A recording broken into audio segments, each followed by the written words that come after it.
Buong mundo muling napatingin kay Kai Sotto.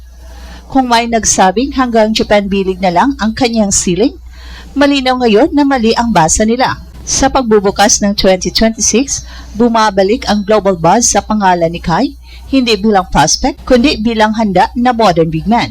Ang kanyang dominant performances sa Koshigaya Alphas, kabilang ang 20 points at 14 rebounds sa high-level competition ay hindi lang numbers.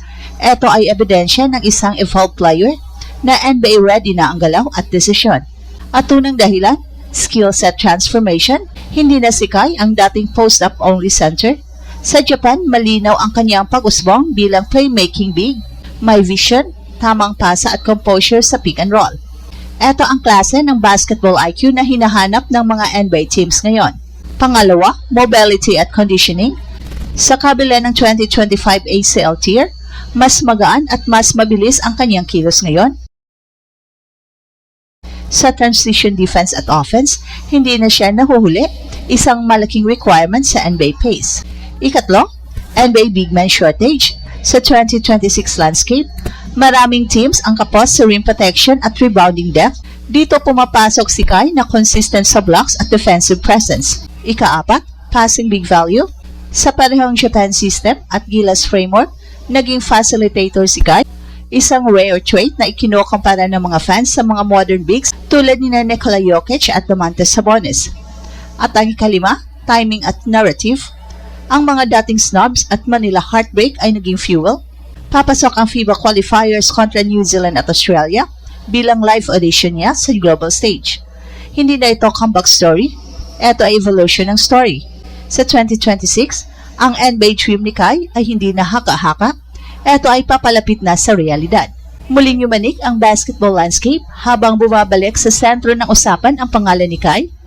Sa pagsisimula ng 2026, malinaw na hindi ito basta hype o sentimental push ng mga fans. Ang pinag-uusapan ngayon ay timing, performance at evolution, mga salik na sabay-sabay nag-align para sa kanyang NBA dream. Matapos ang kanyang pagbabalik mula sa major injury, ang ipinapakita ni Kai sa Japan B-League ay isang version na mas buo, mas disiplinado at mas angkop sa modernong laro. At ang unang malaking factor, ang pagbabago ng laro ni Kai sa Koshigaya Alphas, hindi na siya ginagamit lang bilang post presence o rim finisher. Nakikita na siyang nag-initiate ng opensa mula sa high post, nagsiset ng tamang screen at gumagawa ng mabilis na reads laban sa depensa. Ang kanyang assist numbers ay tahimik pero makabuluhan, senyales ng mataas na basketball IQ. Para sa mga NBA teams, ito ang uri ng big man na hindi kailangang buuin mula simula,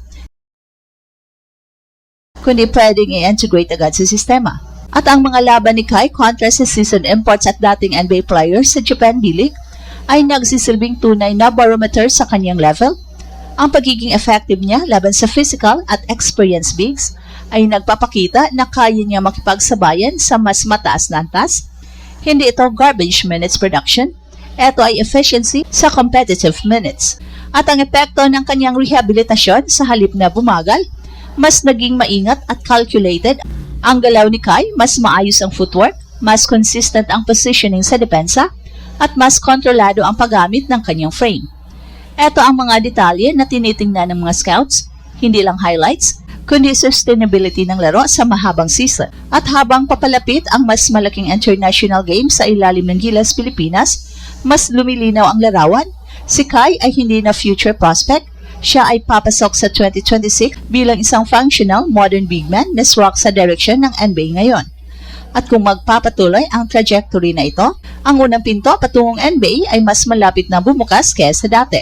Ang susunod na dahilan kung bakit itinuturing na make or break year ang 2026 para kay Kai ay ang mismong kalagayan ng NBA. Sa kasalukuyang landscape, maraming teams ang kulang sa legit rim protection, rebounding depth at passing bigs, lalo na sa second unit. Hindi na priority ang traditional na post-up centers. Ang hinahanap ngayon ay mga higanteng kayang magbasa ng laro, mag-switch head depensa at hindi liability sa spacing. Dito eksaktong pumapasok ang profile ni Kai. Sa Japan B-League, makikita ang consistency ng kanyang impact sa depensa, tamang positioning, timing sa weak side blocks at disiplina sa verticality. Hindi flashy pero epektibo, isang trait na mataas ang value sa NBA scouting reports. Dagdag pa rito ang halos 2 blocks per game na output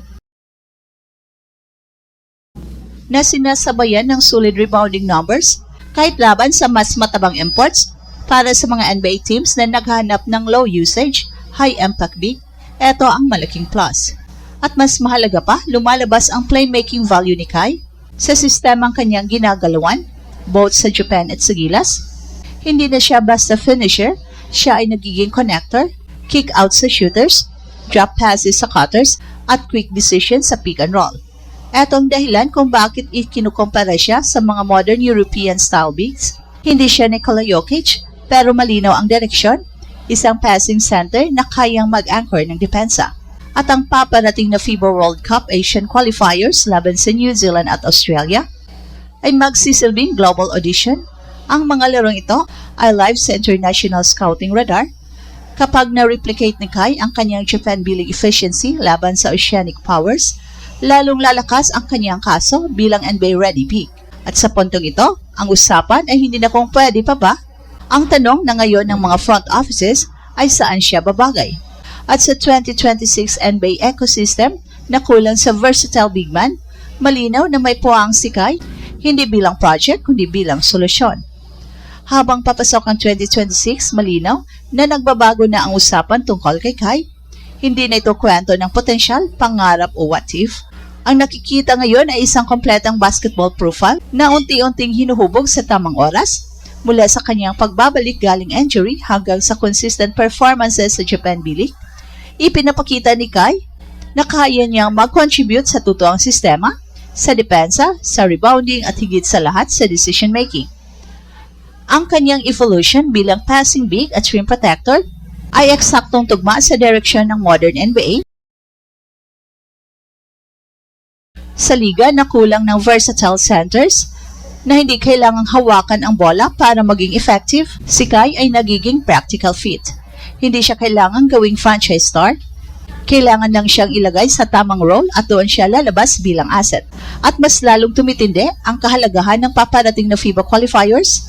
Ito na ang yugto kung saan sabay ang titingin ang mundo, NBA scouts, international analysts at global fans.